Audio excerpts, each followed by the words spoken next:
Good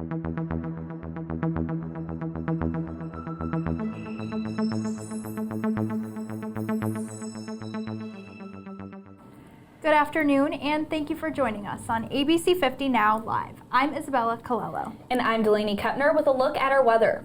Temperatures are around 40 degrees this afternoon, and although the North Country is getting a mix of rain and snow, we won't be seeing much accumulation. The snow will move away after sunset and we'll have lows in the 20s overnight. Highs will be near 40 degrees tomorrow and Friday, a little below normal for this time of year. And we have several inches of snow in the forecast for the weekend.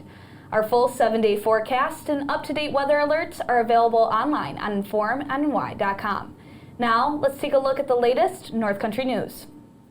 The community is coming together to support those affected by an apartment building fire at a high-rise in Ogdensburg yesterday. According to Ogdensburg Fire Chief Stephen Jelly, the fire was extinguished at Riverview Towers within an hour, but several people were sent to the hospital and one was in critical condition with life-threatening injuries until this afternoon. Riverview Towers is a 100-unit apartment building operated by Ogdensburg Housing Authority, and officials say there were between 70 and 75 people in the building at the time of the fire. Many residents were evacuated to an emergency shelter where they are expected to stay for the next week. Due to the damage caused by the fire, the building has been condemned and the Ogdensburg Housing Authority is searching for a new location to house everyone who has been displaced. Officials will meet tomorrow to determine what can be salvaged from the building, but Jelly said he expects the building to be fully recovered in anywhere from 2 to 4 months. The St. Lawrence County Office for the Aging is collecting monetary donations to assist victims of the fire, stating that many had to evacuate their homes without purses, wallets, or supplies. The Ogdensburg Housing Authority is also accepting items for displaced victims, which includes food and bottled water, clothing, and toiletries. The cause of the fire has not yet been determined, but officials don't believe it is linked to any criminal or suspicious activity. Dozens gathered in front of Watertown City Hall on Saturday to show their support for Ukraine. Watertown Mayor Jeff Smith raised the Ukrainian flag along with city council members in front of the Watertown City Hall.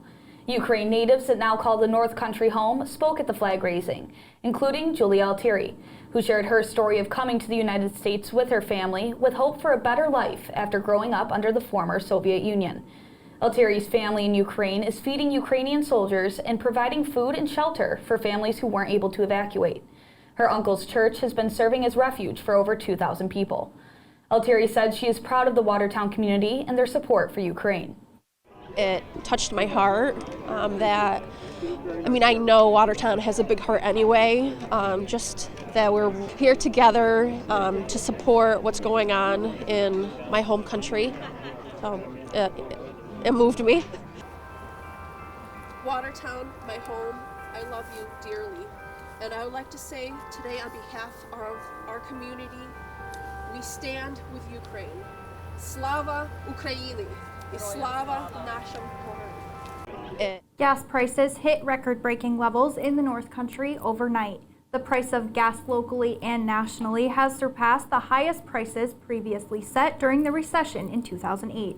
A gallon of gas in New York reached an average of $4.37 on Tuesday morning, and nationally, gas prices were at an average of $4.17 yesterday, a 10-cent increase from the day before. We knew we would be seeing a hike in gas prices as the conflict between Ukraine and Russia continues, making crude oil prices soar. According to AAA, oil prices exceeded $120 per barrel on Tuesday. Along with the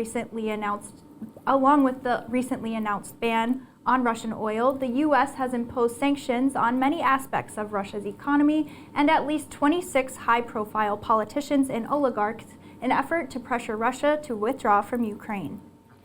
A 20-year-old man from Massachusetts died in a snowmobiling accident in Lewis County last week. Jack O'Brien was operating the snowmobile when police say he failed to negotiate a curve, drove off the trail, and struck a group of trees. O'Brien was pronounced dead at the scene. An obituary for O'Brien states that he was an avid outdoorsman whose true passion was hunting. Condolences are pouring in for his family over social media. The North Country has seen an alarming spike in snowmobile-related deaths this year. The New York State Snowmobile Association warns that most of the accidents are caused by excessive speed, and sometimes alcohol does play a role in fatal accidents. Riders are encouraged to abide by speed limits and follow safety tips, like never riding alone, carrying emergency supplies, and taking a safety course. Wildlife experts are expressing concerns regarding the reemergence of the highly pathogenic avian influenza, otherwise known as bird flu, in New York. Earlier this month, Cornell Cooperative Extension released new information regarding bird flu, since cases have recently been confirmed in Dutchess, Ulster, and Suffolk counties. Infected flocks were euthanized in an effort to control the spread of the virus, but poultry experts are anticipating more cases to be confirmed soon, especially as birds migrate north in the spring. Bird flu affects a bird's respiratory or intestinal tract, and once the virus has made its way to a farm, it can quickly and easily infect an entire flock. The strain that infected poultry in the United States back in 2014 and 15 was considered the country's largest animal health emergency.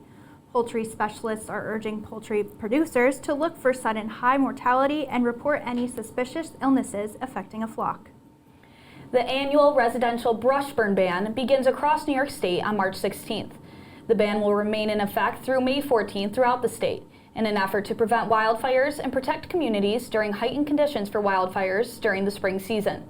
According to DEC, the open burning of debris is the single largest cause of spring wildfires in New York State, warning that wind and green vegetation can fuel the fires even further. Backyard fire pits and campfires less than 3 feet in height and 4 feet in width, length, or diameter are still allowed during the ban, but they should never be left unattended and should always be extinguished before leaving. Burning garbage or leaves is prohibited year-round throughout the state. Forest rangers, DEC officers, and local authorities will be enforcing the burn ban, which comes with a fine of $500 for the first violation and is subject to criminal charges. And before we talk with the Alliance for Better Communities, let's take a look at events happening throughout the North Country with this week's Community Bulletin Board.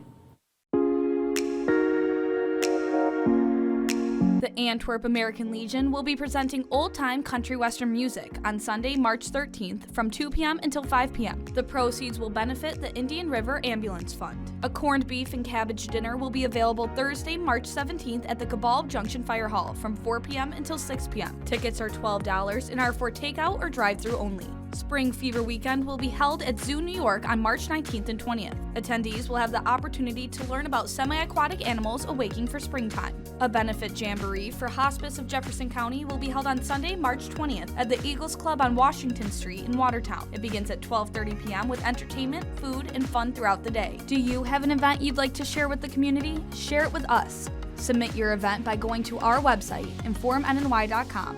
Then click on Community, then Community Events, and explain the event. ABC50 will then share your event with the North Country community. Joining us now from the Alliance for Better Communities is our good friend Anita. It's always nice to see you. Thank you for being here. It is a pleasure. And I had to do something today that I never really wanted to do, but I think it's something that everybody needs to do, and you helped me with this. I got Narcan trained. So let's start with what Narcan is and why it's necessary.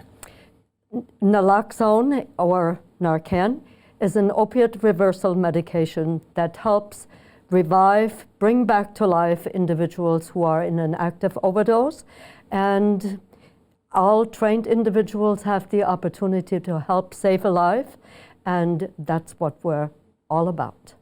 And it took about 3 minutes. It was super simple to do. Why is this something that you recommend people be doing right now in the North Country? Well, number one, we are still in the midst of an opiate epidemic. And number two, we all have a relative or a friend who is taking prescription narcotic-based medications for various pain control issues. And the brain does not differentiate between a legally prescribed medication and between heroin and fentanyl.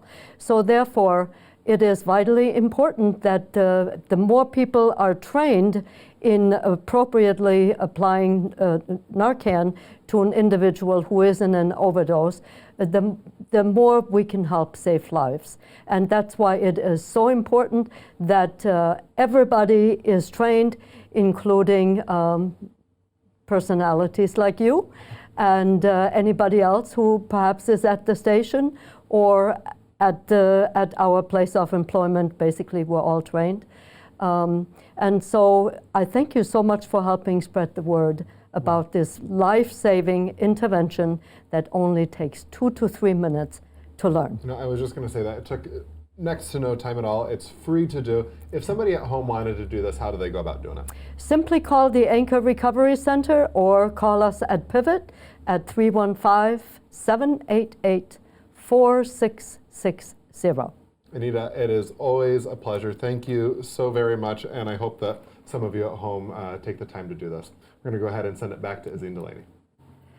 Thank you, Alex and Anita, and thank you for watching ABC50 Now Live. Join us weekly on Wednesdays at 3 p.m. on informNY.com for the latest North Country news, events, and weather updates. Don't forget to enter for your chance to win one of our contests this month.